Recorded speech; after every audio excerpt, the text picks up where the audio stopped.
so destructive that if you try to become a big power the old way, both sides lose. The second thing is we learned how to grow economies much faster. And the way to become a big power became focus on your economy. So Japan became a big power without much of a military. South Korea started completely inferior to North Korea, but now its economy is 50 times larger in purchasing power than North Korea.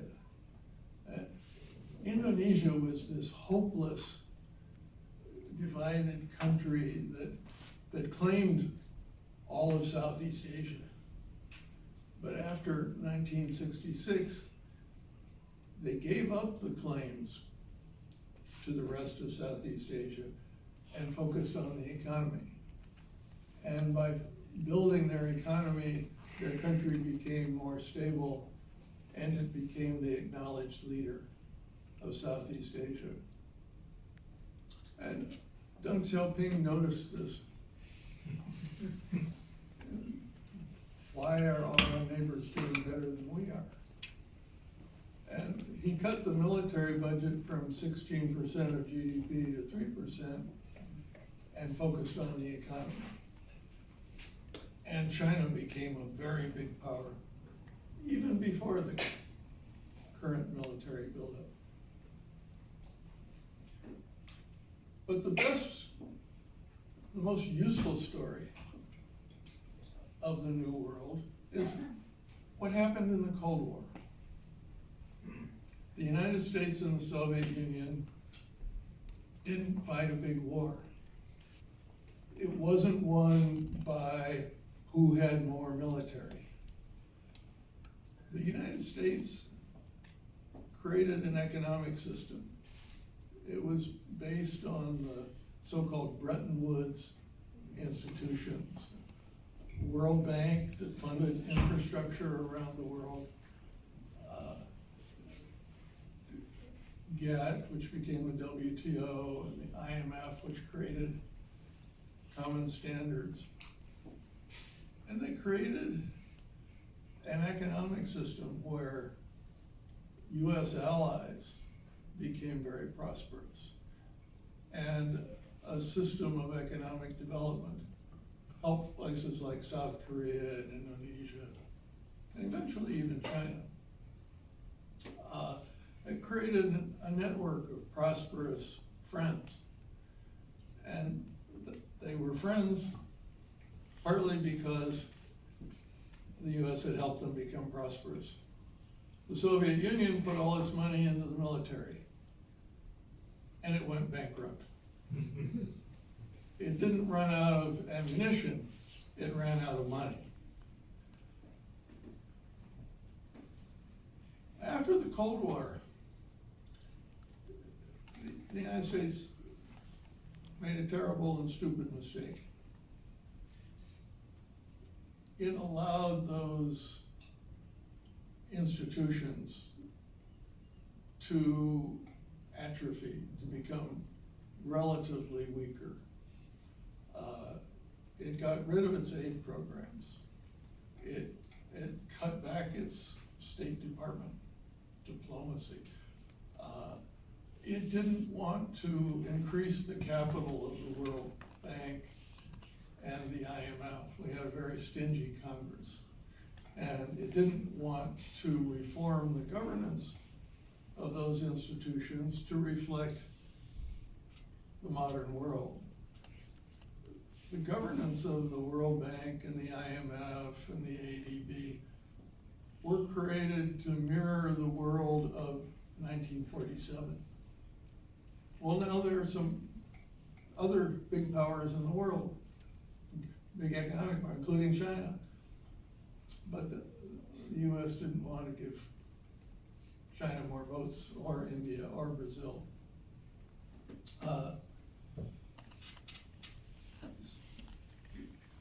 So the US largely abandoned the strategy have been so successful.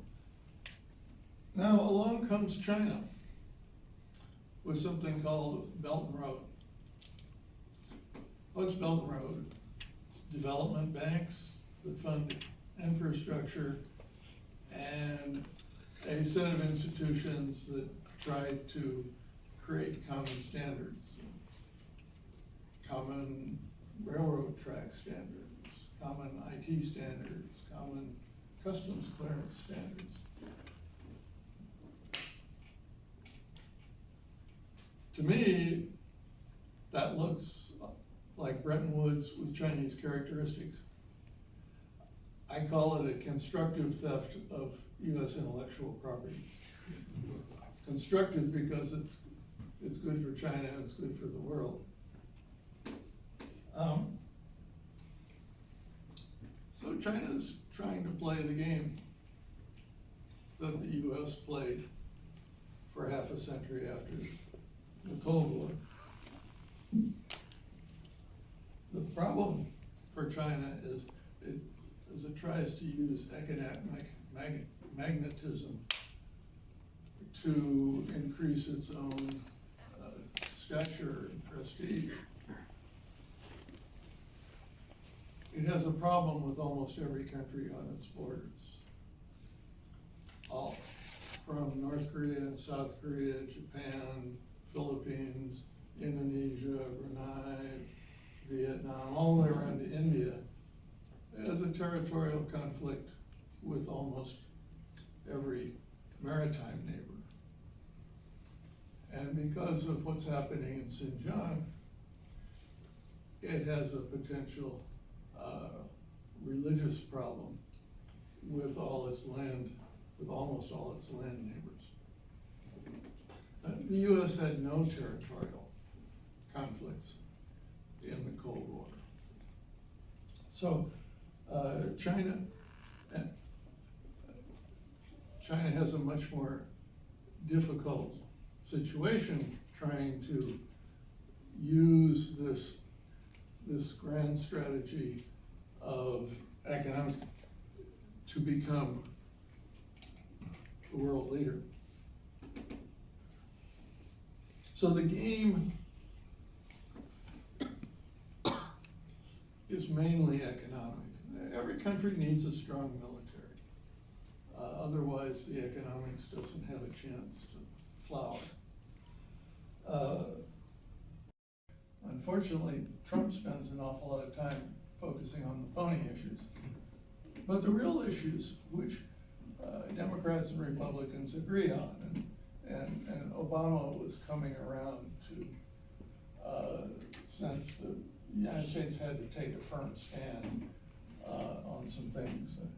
Intellectual property theft, forced transfer of intellectual property through required joint ventures, forced licensing of intellectual property at below market prices if companies are going to have access to the Chinese market, fair access to the services market.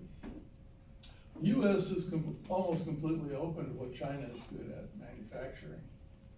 And China is almost completely closed to what the US is good at, mainly services.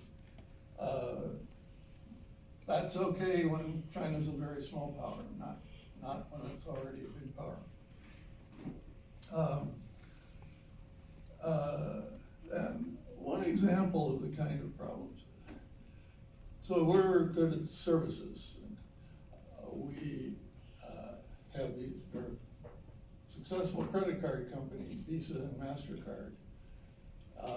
And more than 10 years ago, China promised to open its market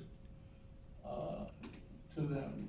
And 2 years ago, it set standards. It said if foreign companies meet these standards, they can come into the China market. And so Visa and MasterCard applied and met the standards, but People's Bank, which controls UnionPay, doesn't even acknowledge that Visa and MasterCard who applied. So UnionPay has access to the whole world. Visa and MasterCard only have access to US and Europe. So now UnionPay is 38% of the global market. Visa is 32%, MasterCard is 20%. And it's the same way with Huawei. The Western companies have access to Europe and the United States, but the biggest market, the fastest growing market is China, and Huawei gets access to all of them, so it can afford research and development and everything else much more than the Western company. That creates a crisis. And these are real issues. Unfortunately, the Trump administration has focused an awful lot of attention, not just on those issues, which are real, but also on the trade balance.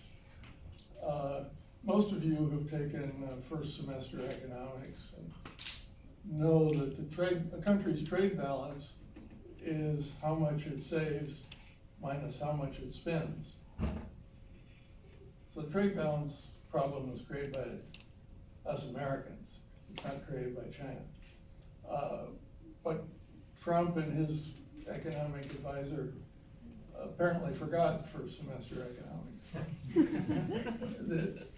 They focus a lot of attention on currency.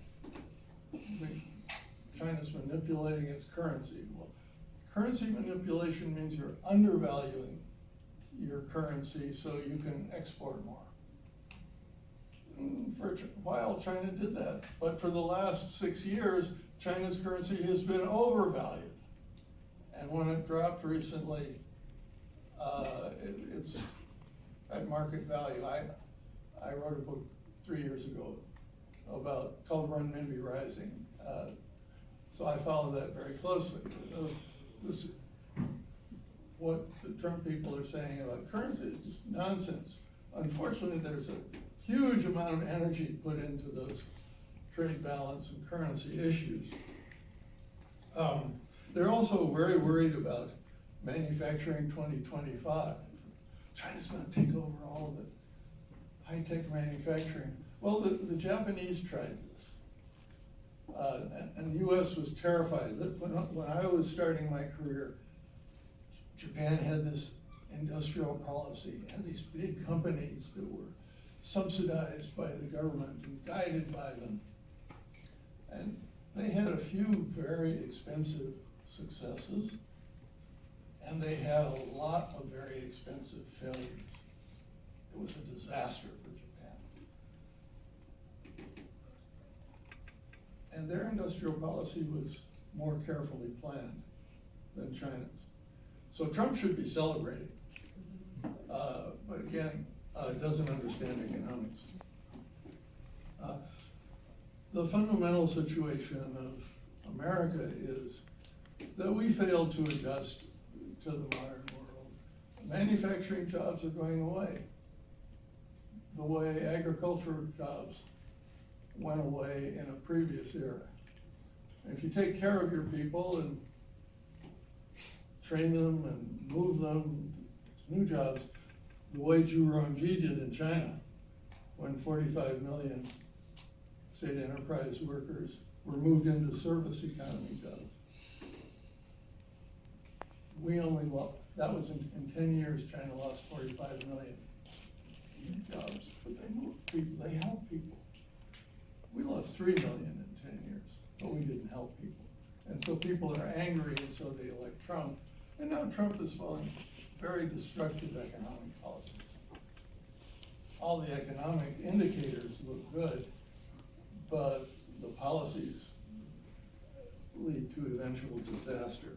How about China? Well, things looked very good for a while. The third clean economic plan, probably the most sophisticated economic plan in world history. And there's a lot of talk about more reform and opening, but the reality is anti-reform and closing. China is turning inward. It's doing what Japan did from the late 1970s on. It's using intricate regulations to hamper foreign investment. It's protecting its market, it's fostering national champions, and exempting state enterprises from the competition rules that apply very roughly to foreign enterprises.